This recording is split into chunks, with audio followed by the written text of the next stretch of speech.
Baik, Assalamualaikum warahmatullahi wabarakatuh.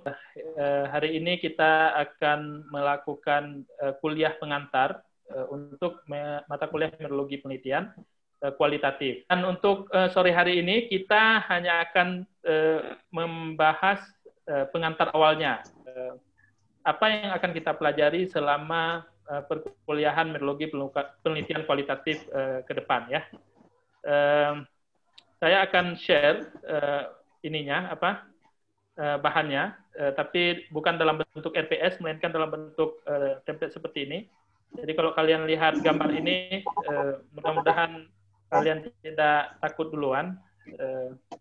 Lihat cabang-cabang yang sangat banyak ini. Nampaknya banyak, tapi sebenarnya tidak banyak. Kalau kita bahas satu persatu, ini ujung-ujung cabang ini sebenarnya sekali pertemuan ini, ya.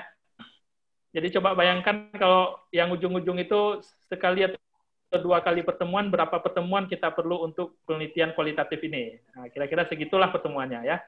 Tentu saja tidak akan kita bahas sekarang. Kalian akan membahas ini sekilas, nanti belajar lagi, membaca lagi, ikut kursus, atau kalau kalian melanjutkan S2 akan belajar lagi berulang-ulang. Penelitian kualitatif itu isinya ya ini, tapi kan dikaji berulang-ulang, ya, dengan beberapa pendekatan, beberapa pengalaman orang yang berbeda, jadi akan semakin dalam. Nah, akan kita lihat satu persatu. Jadi ini adalah metodologi penelitian kualitatif. Tentu saja kalian sudah dengar bahwa secara umum metodologi penelitian itu dibagi kepada dua cabang besarnya. Metode penelitian kualitatif dan metode penelitian kuantitatif, ya. Penelitian kuantitatif. Nanti kuantitatif dibagi lagi, kuantitatif itu akan dibagi lagi. Kualitatif pun akan dibagi lagi, ya, akan dibagi. Secara umum kualitatif itu nanti dibagi ke dalam penelitian yang berbasis kemasyarakatan, di sini belum saya tulis, dan penelitian yang berbasis dokumen. Nah, jadi dua-duanya kualitatif. Anak AFI misalnya, anak IAT, anak SA hampir dekat dengan kita, atau syariah misalnya, banyak di antara mereka melakukan penelitian kualitatif, tapi tidak berbasis sosial, tidak berbasis masyarakat. Basisnya dokumen, ya, basisnya dokumen. Nah, sementara kita di sosiologi, basis kita itu ada di dalam masyarakat, ya, dalam masyarakat. Nah, penelitian kualitatif yang kita pelajari hari ini, mulai hari ini, itu arahnya ke sana, penelitian-penelitian yang berbasis ke dalam masyarakat. Apa saja yang akan kita pelajari dalam penelitian kualitatif ini? Yang pertama itu adalah konsep dasar penelitian. Itu yang pertama-tama. Nanti minggu depan kita akan belajar cuma tentang ini, tentang konsep dasar penelitian. Apa sih sebenarnya penelitian itu? Apa yang disebut dengan penelitian? Kenapa penelitian itu perlu dilakukan? Dan basis awal dari penelitian itu sebenarnya apa? Ini di sini kalau kalian lihat di atas, yang merah atas ini, ada berpikir logis, ya, berpikir logis. Nah, apa itu berpikir logis? Nah, itu nanti akan kita bahas minggu depan. Ada penalaran deduktif, ada penalaran induktif. Apa itu penalaran deduktif dan induktif? Mungkin waktu SMA kalian udah belajar ini, ya, di bahasa Indonesia pasti ada belajar ini. Penalaran deduktif dan penalaran induktif. Nah, nanti kita akan dalami lagi dalam konteks penelitian apa yang disebut dengan penalaran deduktif dan apa yang disebut dengan penalaran induktif, dan penalaran model apa yang kita gunakan dalam penelitian kualitatif. Nah, itu yang akan kita bahas minggu depan, ya. Kemudian kita akan membahas tentang metode dan metodologi. Apa bedanya metode dan metodologi? Kenapa dibedakan dan bagaimana membedakannya, ya? Jangan bercampur metode penelitian atau metodologi penelitian. Nah, jangan salah bilang, ya. Itu tidak terlalu penting, tapi itu tidak boleh salah karena itu bisa memalukan kita sendiri. Minggu depan kita akan bahas itu. Yang berikutnya kita akan membahas manfaat penelitian. Kenapa kita melakukan penelitian? Apa manfaatnya sebenarnya kalau kita melakukan penelitian? Manfaat teoritisnya apa dan manfaat praktisnya apa, ya? Di sini saya sudah kasih bocoran sedikit. Untuk manfaat teoritis kita sebut dengan fill the gap. The gap itu manfaat teoritisnya. Tapi apa manfaat praktisnya? Kalau kalian nonton video yang saya share dengan Profesor Eka di YouTube, itu dia jelaskan tentang manfaat praktis dari metode penelitian. Minggu depan kita akan bahas lebih dalam lagi, ya. Terus di dalam konsep dasar penelitian kita juga akan membahas tentang proses penelitian. Di sini ada 3 proses penting dalam penelitian: persiapan penelitian, proses penelitian, dan tulisan laporan. Ya, jadi ada tiga tahapan paling penting. Tapi di sini ada banyak cabangnya, ya. Ini ada banyak sekali cabangnya. Nah, kemudian kita juga akan membahas tentang menentukan atau menemukan topik penelitian. Jadi kakak kalian itu, abang-abang letting itu seringkali datang ke tempat saya untuk mengatakan, Pak, kasih judul, kasih masalah, gitu kan? Dia tidak tahu harus meneliti apa, bingung meneliti apa karena tidak tahu, tidak mampu menemukan topik penelitian. Ya. Nah, nanti kita akan bahas bagaimana kita menemukan topik penelitian. Apa yang harus kita lakukan untuk mendapatkan topik penelitian. Dan kalau kita mau melakukan penelitian tertentu, kita sudah tahu. Atau kalau kita melihat fenomena tertentu, kita sudah tahu mau meneliti apa. Bagaimana menemukan topik penelitian melalui pengamatan, misalnya pengamatan personal kita. Bagaimana menemukan penelitian melalui sebuah duplikasi, melihat penelitian orang dan kita melakukan hal yang hampir sama. Bagaimana melakukan penelitian dengan melanjutkan penelitian yang sudah ada sebelumnya yang kita tahu. Bagaimana melakukan penelitian dengan menerapkan teori tertentu. Bagaimana melakukan penelitian dengan menyelesaikan masalah sosial yang ada di dalam masyarakat. Nah, itu yang akan kita bahas dalam pertemuan berikutnya nanti. Berikutnya dalam pembahasan kita juga akan belajar tentang literatur review. Literatur review. Apa itu literatur review? Atau kalau dalam bahasa yang sering disebut juga kajian pustaka, ya, kajian pustaka. Jadi kajian pustaka itu kita akan pelajari tentang pengertiannya, manfaatnya, langkah-langkah melakukan literatur review dan lain sebagainya. Itu kita akan pelajari. Apa itu kajian pustaka?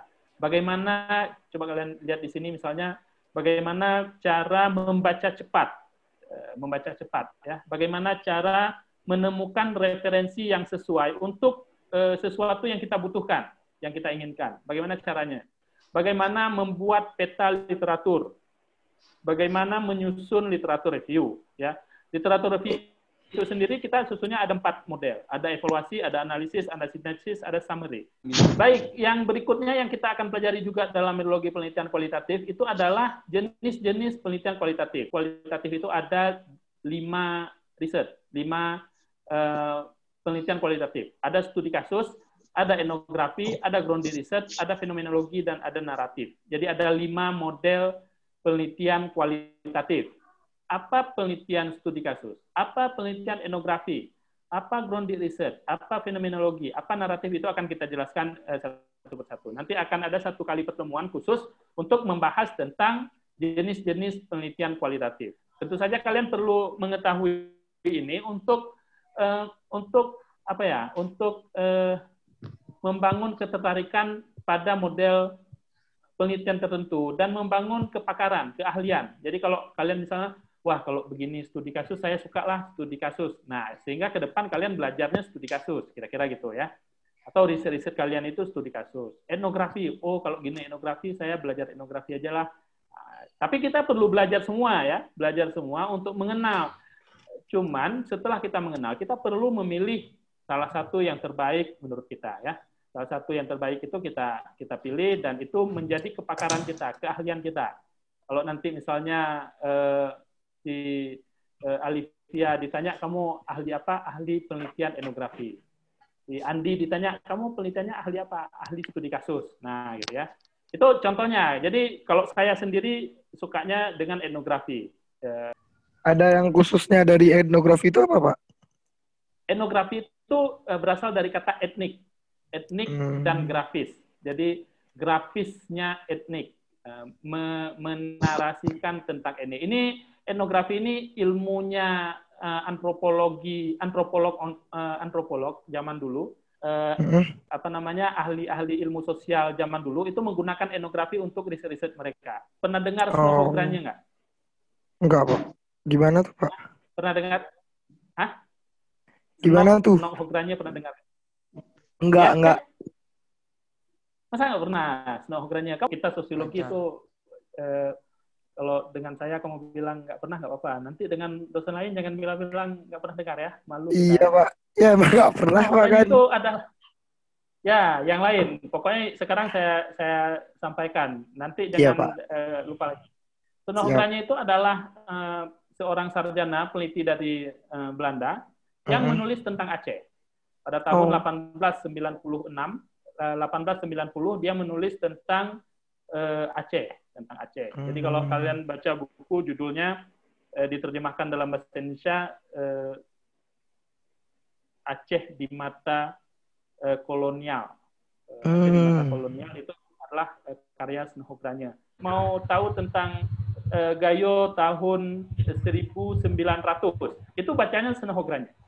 Karena Snohogranya juga menulis tentang Gayo. Iya, Pak. Terus, tapi kalau mau mengetahui tentang Gayo tahun 1980, itu bukan Snow lagi. Itu bacanya John Richard Bowen. Nah, itu semuanya enografer ya, enografer. Kalau orang PD mau mengetahui tentang seperti apa PD tahun 1960, itu bacanya Jim Siegel. Oke, nah itu studi tentang enografi. Tapi ada grounded research. Apa itu beda grounded dengan enografi? Apa bedanya dengan fenomenologi? Orang sosial biasanya pakai fenomenologi. Sosiologi seringnya pakai fenomenologi. Ya. Nanti kita akan pelajari beda-bedanya seperti apa.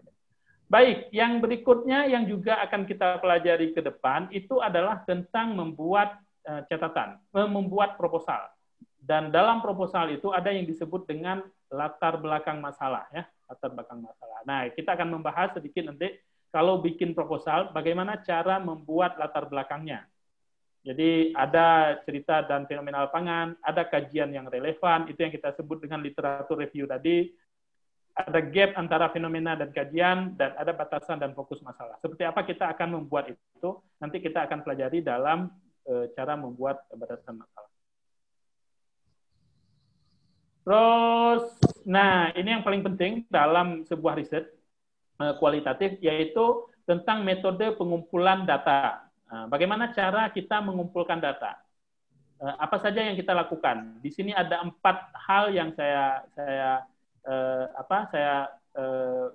bikin di sini. 4 cara mengumpulkan data untuk penelitian kualitatif. Yang pertama itu sebenarnya adalah observasi.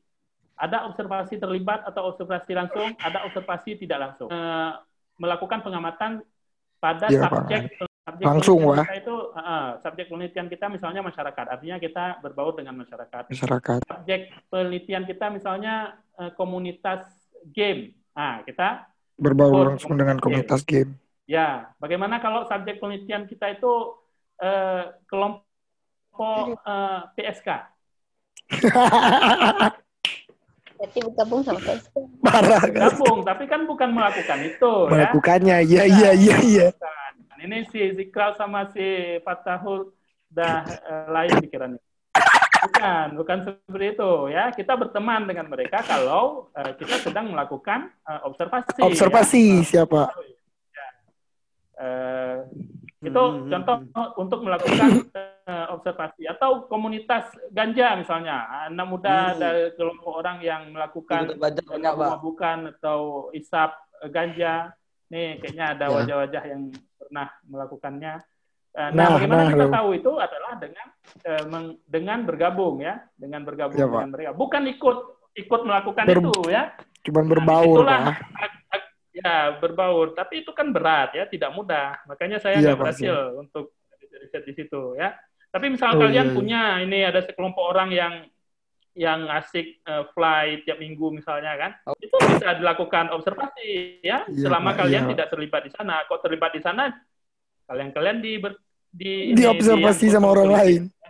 Ngeplay. Observasi sama polisi ya. Oke, terus itu kita sebut dengan observasi ya. Observasi. Dulu ada cerita, dia peneliti dari Amerika, lalu dia pergi ke Bali, menulis tentang orang sabung ayam di Bali. Sabung ayam tahu kan? Dia ikut observasi sabung ayam itu. Kemudian tiba-tiba ketika melakukan observasi, datang polisi menggerebek tempat sabung ayam itu. Dia orang Amerika dan dia bisa saja menyelamatkan diri. Tapi apa yang dia lakukan adalah dia lari dengan masyarakat. Dia betul-betul lari dari polisi. Sampai masyarakatnya kebingungan. Ini bule kok ikut lari, padahal dia nggak ada apa-apanya. Keesokan harinya ditanya sama masyarakat, Pak bule kok lari, padahal kan nggak usah lari, bilang aja sama polisi tidak ikut. Oh, katanya dia gini bilangnya, oh enggak, saya juga bagian dari kalian, jadi saya ikut lari seperti kalian. Nah, itu katanya. Nah, itu adalah observasi langsung, observasi terlibat. Karena dia pingin tahu juga kemana orang menyelamatkan Lari, diri dan gitu. orang menyelamatkan diri kalau dikejar sama polisi. Coba bayangkan kalau dia tidak ikut lari. Tapi dia lari. Kenapa dia lari? Karena dengan lari dia tahu bagaimana orang dikejar, bagaimana orang masuk got, bagaimana orang naik pagar, terus celananya sangkut di pagar, terus dia lari tanpa celana. Nah, dia tahu semua, ya. Tahu semua. Dan tujuan larinya kemana, Pak ya? Tujuan larinya kemana. Nah, terus bagaimana polisi kalau nangkap orang, diapain, dan lain sebagainya, ya. Ya, Nah, Pak, ya, itu Pak. kita sebut dengan observasi, ya. Terus ada catatan lapangan. Catatan lapangan. Seperti apa catatan lapangan? Nanti kita akan pelajari lebih detail dan akan kita buat latihan, ya. Catatan lapangan itu kita akan bahas dalam beberapa hal. Cara membuat catatan lapangan, teknik memotret. Jadi memotret di lapangan itu bukan kayak kalian selfie-selfie. Itu bukan potret, ya. Selfie, thread sini, thread sana, bukan, ya. Itu harus ada tekniknya. Termasuk bagaimana cara membuat video untuk untuk data lapangan. Itu ada tekniknya, ya. Terus kita juga akan latihan untuk aplikasi catatan lapangan. Kalau dulu kita perlu buku, ya. Kalau waktu saya peneliti dulu, saya perlu buku kayak gini nih. Nah, buku kecil. Buku kecil yang saya gunakan untuk catatan lapangan. Jadi seperti ini untuk catatan lapangan. Jadi mudah dipegangnya, mudah dipegang kayak ini. Satu tangan kita bisa pegang. Jadi kalau mencatat langsung di depan narasumber kita bisa catat. Nah, tapi kalau sekarang kan nggak perlu lagi, ya. Bukan nggak perlu lagi. Tidak terlalu signifikan kita pakai buku. Di HP kita bisa rekam, kita bisa foto, kita bisa catat juga. Bahkan sekarang kayak nggak perlu catat pun. Kita ngomong pun dia ketik, kan. Itu contoh bagaimana kalau kita menggunakan teknologi untuk merekam. Ada beberapa aplikasi kalau kalian mau download aplikasi-aplikasi untuk mencatat itu ada Evernote, ada Mindmap, ada Keepnote, ada juga yang bawaan, ya, bawaan dari ketika kalian beli HP memang sudah ada bawaan catatan untuk bawaan aplikasi bawaan untuk membuat catatan, ya. Catatan, oh ya Pak. Oke, itu apa tadi? Catatan lapangan. Tapi ada satu lagi nih, wawancara, ya. Wawancara itu ada terbagi 3, wawancara terbuka, wawancara tertutup, dan wawancara semi terbuka. Bagaimana cara kita melakukan wawancara? Apa itu wawancara? Data apa yang kita ingin peroleh dari wawancara? Bagaimana teknik mengajukan pertanyaan? Itu nanti kita akan pelajari, ya. Karena wawancara itu nampaknya gampang, cuma nanya-nanya aja. Bukan seperti itu. Ada tekniknya, ya. Kalau kita salah nanya, orang salah jawab juga. Maksud dari atau tujuan maksud dari pertanyaan kita itu tidak ditangkap sama orang, sehingga jawabannya juga tidak seperti yang kita inginkan, ya. Di mana kita melakukan wawancara itu perlu juga, ya. Misalnya gini, kalau kalian mewawancarai seorang Pak Kecik misalnya, kalian tidak kenal Pak Kecik itu, datang ke satu kampung, terus wawancara Pak Keciknya. Kalian diterima di ruang tamu misalnya, ya. Terus kalian wawancara dengan Pak Kecik. Itu biasa-biasa aja, ya, biasa-biasa aja. Apa yang kalian tanya dijawab terus, ya. Dan banyak jawaban-jawaban dari Pak Kecik itu bisa aja bohong, bisa aja yang indah-indah, yang enak-enak, yang bagus-bagus saja dicerita. Iya, Di Pak, sini ya. di kampung ini ada nggak anak muda yang ngisap ganja? Oh, nggak ada, katanya. Kampung ini aman-aman, terkendali, katanya. Nggak ada yang isap ganja di sini. Itu kalau kita tanya sama Pak Keciknya, ya. Tapi coba kita ikut 2-3 kali, kita bantu Pak Keciknya ketam kayu di belakang rumah, ya kan? Sambil-sambil angkat kayu atau sambil di sawah, Pak kecilnya mengeluh itu anak si Abdullah itu udah lama kali dikejar sama polisi. Kenapa Pak kecil? Itu dia hisap ganja. Nah, dia bilang kan. Itu wawancara juga ya, wawancara terbuka. Tapi kan dia hampir setengah tidak sadar itu. Kenapa? Karena dia lagi sibuk ya, lagi belah kayu. Kita tanya tentang ini nggak bisa berbohong dia, karena kalau bohong bisa kena paha dia, ya. Sambil belah kayu, bukan kayu yang terbelah malah pahanya. Makanya dia nggak bisa bohong ya, nggak bisa bohong. Nah, gitu cara wawancara antara lain. Nanti kita akan bahas lebih dalam lagi tentang teknik wawancara. Di dalam mata kuliah ini kita juga nanti akan belajar tentang landasan teori. Landasan teori. Apa itu landasan teori? Kita akan belajar. Ada dua hal penting terkait dengan landasan teori dalam sebuah penelitian. Itu kita sebut dengan landasan teori sendiri. Yang kedua kita sebut dengan definisi operasional. Landasan teori ini sering juga dibagi lagi kepada kerangka konseptual. Nah, itu hampir sama-sama tapi berbeda. Kita akan bahas nanti. Ada landasan teori, ada kerangka konseptual. Apa itu landasan teori? Apa fungsinya? Bagaimana mendapatkan landasan teori? Yang kedua itu adalah definisi operasional. Apa itu definisi operasional? Bagaimana kita membuatnya? Dari mana kita dapat? Dan bagaimana posisi kita? Nah, itu semuanya terkait dengan landasan teori dalam metodologi penelitian. Berikutnya itu adalah tentang referensi. Nah, ini ada dua hal yang paling penting terkait dengan referensi. Yang pertama adalah citasi. Yang kedua adalah penulisan referensi. Penulisan referensi dalam penelitian. Coba kalian lihat buku-buku, itu kan ada menurut Abdullah, menurut John Ricard, dalam bukunya bla bla bla bla bla bla, dia mengatakan, nah itu kita sebut dengan apa? Citasi. Cara mengutip tulisan orang. Ya. Nah itu kita akan pelajari nanti. Bagaimana cara mengutip tulisan orang? Bukan copy paste ya. Bukan copy paste. Kalian sekarang kan seringnya copy paste, bikin makalah terus copy paste kasih ke saya. Udah saya balas dengan E ya kan. Nggak boleh seperti itu. Kita harus benar-benar jujur dan mengikuti caranya. Oke, kemarin semester 2 belum terlalu paham. Tapi nanti mulai semester 3 itu nggak boleh lagi. Sudah harus tahu caranya. Makanya ini nanti kita belajar bagaimana cara melakukan citasi supaya tidak copy paste punya orang ya. Dan kita harus sangat jujur dengan melakukan referensi. Dan bagaimana cara menulis referensi? Cara menulis referensi itu sendiri ada banyak sekali. Ada yang disebut dengan footnote. Nah, gimana cara bikin footnote? Ada body note, ada endnote. Itu bagaimana cara membuatnya dan apa bedanya? Dan ada cara membuat daftar pustaka. Daftar pustaka itu juga ada cara buatnya ya, bukan taruh-taruh aja di ujung. Ya, ada caranya ya, ada caranya. Dan belakangan ini dalam 10-an tahun terakhir itu juga sudah terkenal software reference manager. Software reference manager itu adalah bagaimana mendokumentasikan atau membuat pustaka pribadi di laptop atau di HP. Di HP kurang efektif ya. Di laptop kalian. Jadi laptop kalian itu bisa berfungsi sebagai pustaka pribadi. Makanya ada banyak dosen sekarang nggak pergi ke perpustakaan lagi karena HP dia, laptop dia lebih banyak koleksi bukunya dibandingkan perpustakaan UIN. Kenapa? Karena di dalam perpustakaan itu, di dalam reference manager ini kita bisa simpan ribuan buku ya, dan itu sangat gampang caranya. Nah, kalian bisa pelajari ini. Mendeley, Zotero, EndNote, NVivo. Kalau Mendeley sama Zotero itu gratis. Ini gratis. Dua-duanya kalian bisa download dan bisa install di laptop kalian. Tapi kalau EndNote sama NVivo itu berbayar. NVivo itu saya nggak tahu. Kalau EndNote itu harganya sekitar 7 jutaan. Kalau NVivo ini kayaknya lebih mahal lagi ya. NVivo. Itu 40-an kalau saya nggak salah.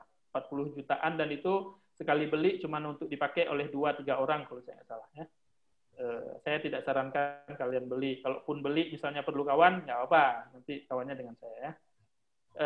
Ya 40 juta kayaknya kalian akan beli apalah kalau 40 juta ya. Terus kita nanti di sesi-sesi terakhir dari perkuliahan kita setelah midterm nanti kita akan belajar tentang cara membuat laporan penelitian. Nah, laporan penelitian itu ada struktur penulisan. Bagaimana cara menulis kalau skripsi? Bagaimana kalau menulis artikel jurnal? Bagaimana kalau menulis book chapter? Bagaimana kalau menulis laporan penelitian biasa? Nah, itu akan ada beda-bedanya. Terus kita akan belajar tentang etika penelitian. Apa sih etika penelitian? Kok dalam penelitian ada etikanya? Ada plagiasi? Apa itu plagiasi? Dosen terus mengatakan plagiasi, plagiasi. Apa itu plagiasi? Nanti kita akan pelajari ya. Dulu kita sebut dengan menyontek, tapi kan tidak sesederhana itu plagiasinya. Nanti kita akan bahas lebih dalam lagi plagiasi itu apa. Dan etika penelitian. Apa itu etika penelitian? Kok dalam penelitian ada etikanya? Itu kita akan bahas satu persatu. Etika dalam mengumpulkan data, etika ketika menganalisa data, dan etika dalam penulisan. Ya, dalam penulisan pun kita perlu etika tertentu. Dan terakhir, itu kita akan belajar tentang metode analisis data kualitatif. Ada validitas dan reliabilitas, dan ada triangulasi. Triangulasi ini sebenarnya bukan metode analisis data aja, ya, tapi juga verifikasi data. Apakah data yang kita ambil itu sudah benar? Beda dengan angket ya. Kalau dengan angket orang sudah nyenteng, artinya sudah benar. Tapi dalam kualitatif kan enggak. Seperti saya ceritakan Pak Kecik tadi ya. Coba kalian tanya sama Pak Kecik atau Tengku Imong misalnya kan. Apalagi pakaian kalian sangat rapi. Pak Kecik, ini ada nggak orang hisap ganja, anak muda hisap ganja di kampung ini? Ya udah jelas jawabannya, enggak ada. Tapi kalau kalian masuk ke dalam hidup di sana seminggu, 2 minggu, duduk dengan anak muda di warung kopi, itu mulai ketahuan ya. Siapa tahu Pak Keciknya yang hisap ganja. Ya, itu kita peroleh ya. Kita peroleh data seperti itu. Itu yang kita sebut dengan triangulasi. Kita cross check lagi, sehingga kita betul-betul mendapatkan apa yang kita inginkan dari satu penelitian. Ya. Tapi yang intinya adalah metode penelitian kualitatif adalah metode penelitian yang menginginkan yang berusaha mendapatkan data-data secara mendalam pada kasus-kasus yang spesifik. Jadi kalau kualitatif itu bedanya dengan kuantitatif itu. Kalau kuantitatif itu datanya general, mendatar luas. Jadi kita misalnya kayak gini. Kita katakan sekian persen orang bla bla bla bla bla bla. Nah, itu seringnya kuantitatif ya. Nah, 70% perokok itu adalah awet muda misalnya. Itu kuantitatif. Kenapa perokok awet muda? Nggak tahu. Karena mereka nggak pernah merasakan tua, sebelum tua sudah mati ya, makanya tidak pernah tua perokok ya, sebelum tua udah mati duluan ya, makanya tidak pernah merasakan tua. Jadi 75% dari perokok itu muda, terus muda dia. Bercanda aja ya, kalau kalian perokok jangan tersinggung. Tapi kalau tersinggung alhamdulillah. Berhentilah Pak. Terus itu kalau penelitian-penelitian yang kalian lihat survei-survei, nah itu semuanya kuantitatif. Apa itu kualitatif? Kualitatif itu kedalaman. Jadi dia satu kasus bisa saja satu kasus, tapi dia kedalamannya. Dia tahu sangat detail tentang segala sesuatu. Makanya kalau penelitian kualitatif itu bisa saja meneliti satu rumah. Ya, ada satu peneliti dari saya lupa itu dia berasal dari negara apa, dia meneliti satu rumah di Jawa. Jadi dia tinggal di rumah itu, dan dia meneliti tentang rumah itu aja. Tentang keluarga itu. Tentang keluarga di mana dia tinggal. Jadi bagaimana orang Jawa di rumah. Nah, itu dia teliti. Bagaimana orang Jawa di rumah. Cuman itu, bagaimana hubungan istri dengan seorang suami. Siapa yang bertanggung jawab di rumah.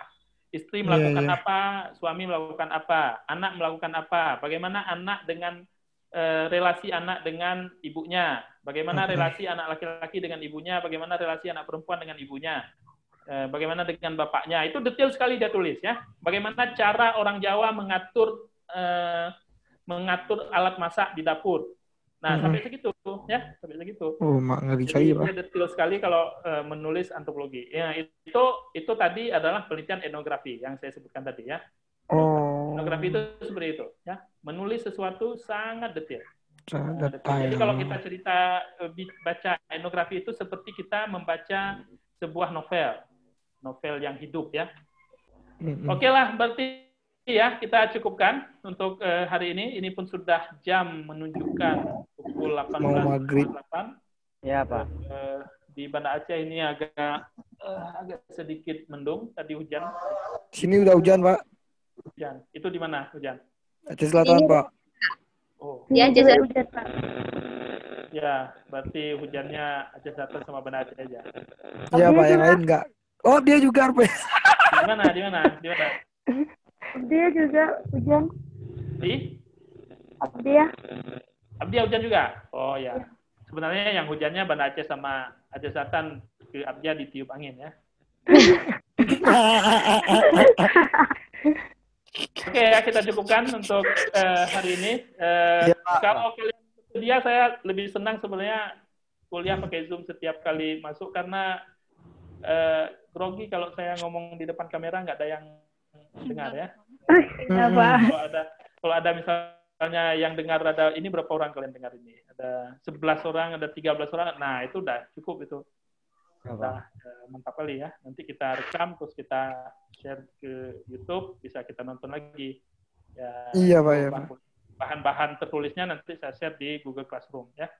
Siapa? Oke, kita cukupkan. Ini sudah sore. Terima kasih sudah hadir bergabung dengan kelas hari ini. Dan kita akhiri kuliah hari ini. Mari sama-sama kita berdoa supaya COVID segera berakhir dan kita bisa melakukan kuliah langsung lagi. Kalian sudah pernah kuliah langsung kan? Setahun, Udah, kan? Pak. Udah 2 tahun. Udah setahun. 2 tahun. Setahun lah yang full kan? Full setahun. Iya, kan? iya, Pak. Iya, Iya. Pak. Sudah tahu Enggak lah. full tuh, Pak. Enggak juga full kali. Sudah tahu Fakultas Usuluddin kayak mana kan? Iya, Pak. Udah, Pak. Dan sudah tahu kantinnya di mana. Nah, ini yang sedih ini ada anak baru ini ya. Dia Iya, mengaku Pak. kuliah di mana Usuluddin? Kuliah di mana Usuluddin? Fakultas Usuluddin. Waduh, aku nggak tahu juga dalam Zoom kulihat katanya. Itu kan, coba bayangkan kalau anak-anak itu kuliah sampai tamat nggak pernah ke Usuluddin ya. Iya, ngeri. Iya, Pak. Pas nanti ngambil ijazah baru ke Usuluddin. Oh, gini rupanya Usuluddin ya. Ada Oh, gitu dia, Pak. Beringin besar ya. Baru berfoto-foto dia ya. Iya, Pak. Foto seharian itu ya.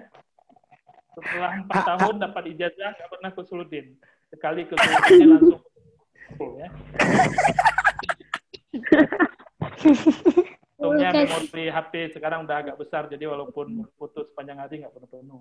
Putus-putus banyak hari. Parah kali orang putus-putus. Zaman saya dulu berfotonya cuma 36 kali. Habis itu udah harus ganti film, ya kan? Itu pun kita nggak bisa lihat bagus apa enggak ya. Pas dicetak, ada yang bibirnya nyengir, ada yang matanya tertutup, ya kan? Macam-macam itu. Kok sekarang kan ya lu lihat, mata aku tertutup, ini ganti ulang. Dulu nggak bisa kayak gitu, kan? Sekali fotonya, klik, dah gitu. Apapun hasilnya ya sudah. Ada yang terpotong kepala lah, macam-macam. Gitu, kan? Ya, tapi pas seperti itu, pas kita lihat, nah disitulah indahnya, ya kan? Kok kalian kan nggak mengalami keindahan itu lagi. Iya, Pak. Iya, Pak. Foto lihat terus, kurang senyum ini, ulang lagi, senyum lagi, kan? Kemarin saya lewat di satu jembatan, ada 4 orang anak muda sedang nyengir-nyengir sendiri. Aduh, lagi goyang TikTok ya. Oh. Putri itu, Pak. Putri itu, Pak. Putri itu, Pak. Itu jembatan Iya, betul itu. kampus Darussalam ya.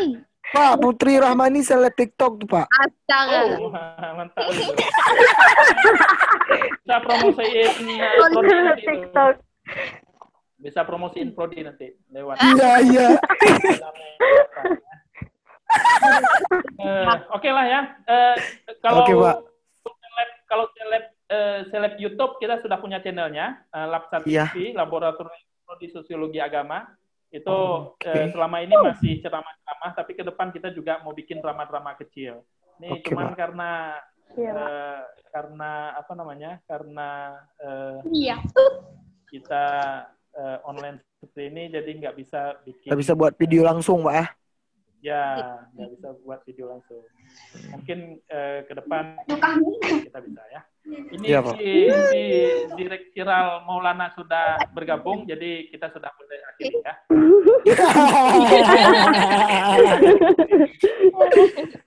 Oke ya, kita cukupkan. Terima Ya, kasih Pak. sekali lagi. Assalamualaikum Ya, Pak. warahmatullahi wabarakatuh. Waalaikumsalam Waalaikumsalam warahmatullahi wabarakatuh. Berarti